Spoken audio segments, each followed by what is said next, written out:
So ayun guys, itutur ko kayo sa isa sa pinakamagandang beach. Dito lang yan sa Luzon, a few kilometers away from Metro Manila. So ayan, as you can see guys, so Dasol, Pangasinan. napakaganda. At alam nyo ba, ang entrance dito 50 pesos lang. Yes, 50 pesos lang ang entrance. Ayan. Siyempre, kailangan nyo mag-rent ng cottage. Wow. Ayan. As you can see, napakaganda. Promise. Hindi kayo mabibitin dito sa ganda. Napakapino pa ng sand. Dito lang yan sa Dasol, Pangasinan, sa Balin Manok Cove. Yes. I-google nyo lang ang Balin Manok Cove. At makikita nyo, yan, napakaganda talaga mga guys. Tingnan nyo naman, oh, napakaganda ng tanawin. Tapos isa pa sa maganda rito, tahimik ang lugar. Opo, hindi siya masyadong puntahan ng tao. So konti lang nakabook, pati ang dagat niya, as you can see, hindi siya masyadong maalong. Yes, so safe na safe yung mga kids natin.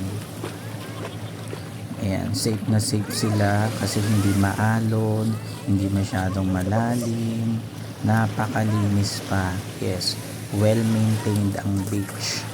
Walang mga basura, pati ang community o yung may-ari ng mga cottages dito, nililinis talaga nila. Yes, but of course, there were seaweeds anywhere. So makikita mo may mga seaweeds pa dyan sa dagat. Siyempre natural yun, hindi nalilinis eh. Pero seaweeds yun, hindi naman yun madumi, no? Yun ay talagang laman ng dagat. Yes. Ayan, ito yung family ko guys, ang ganda, talagang sobrang saya namin, nagbabanding, at saka hindi masyadong maalat ang dagat, hindi siya masakit sa mata, tapos hindi pa siya maalon. Yung nanay ko, saya-saya na talaga. So yun guys, napakasaya, sana maulit. Ayun guys, ang presyo ng mga cottages dito, siguro mag-budget kayo ng less than 1,000 per pax. Although ang nagastos namin, nagkuha kami ng isang house that cost 5,500 for 12 packs, and isang kubo that cost around 3,000, good for 4 packs kasi 16 kami. So ayun, 8,500 yung nagastos namin for the accommodation for 16 packs, around 500 per packs ang budget namin. So maliles pa siya kung di kayo maarte naman, puro kubo ang kunin nyo. Siguro maglalaro lang siya around less than 500 per packs. So may mga choices naman doon, kayo na lang po ang bahalang mag-choice. Dito lang yan sa Balin Manok, Dasol, Pangasinan. Check nyo na lang guys, pero napakaganda talaga, sulit na sulit ang summer nyo dito kapag dito kayo. So yun guys, ang masasabi ko pa, yung may-ari ng resort, meron silang mga tindahan such as mineral water, pati yung mga uling and mantika, yung mga basic na necessity meron sila. Tapos napaka-accommodating ng owner nito, nadali siyang kausap. So yun, pero guys, i-chat nyo lang muna sila sa Facebook before kayo mag-check-in dito kasi masyadong, madaling mabook. So at least 1 week ahead mag-book kayo, magpa-reserve kayo guys. So yun lang.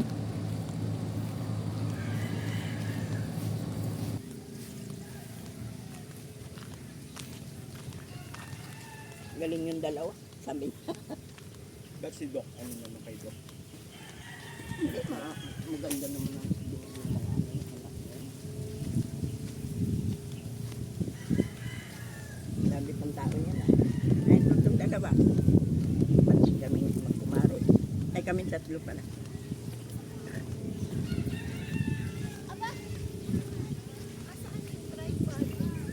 Eh, sabi ko naman, lahat naman po ng anak ko, engineer. Pag hindi nag-buntis na yun, hindi engineer. Sabi ko, kinagulong sa mo. Sabi yun, ganyan. Tsaka hindi lang yun ang kinuha niya, no? Nagmamaster pa yun, no?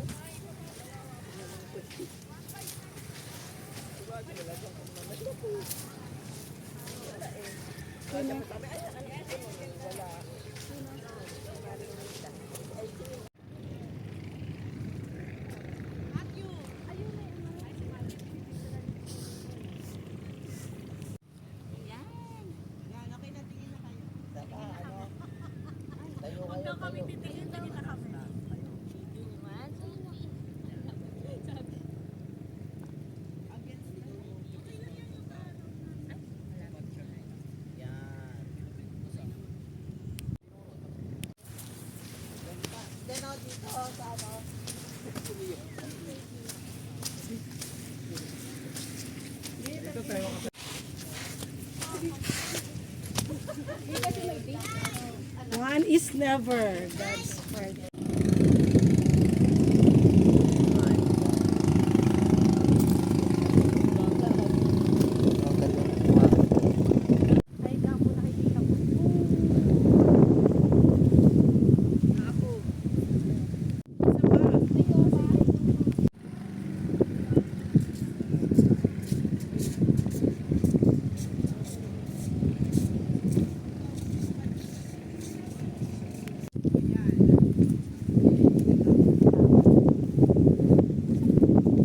Ay, dala kayo ni Miguel. Pangalan ni Miguel eh, sa FB,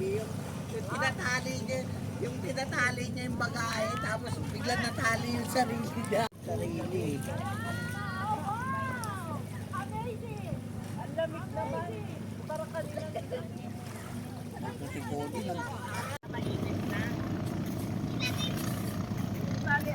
Maliligo si Adam.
Wala kasi sa Yubuhoy.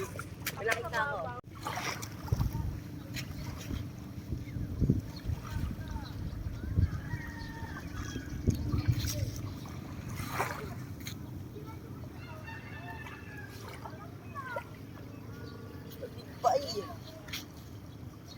Alam mo di ba hydraulic press to? Alam mo yung hydraulic press? Hydraulic press. Oh, yung binababa na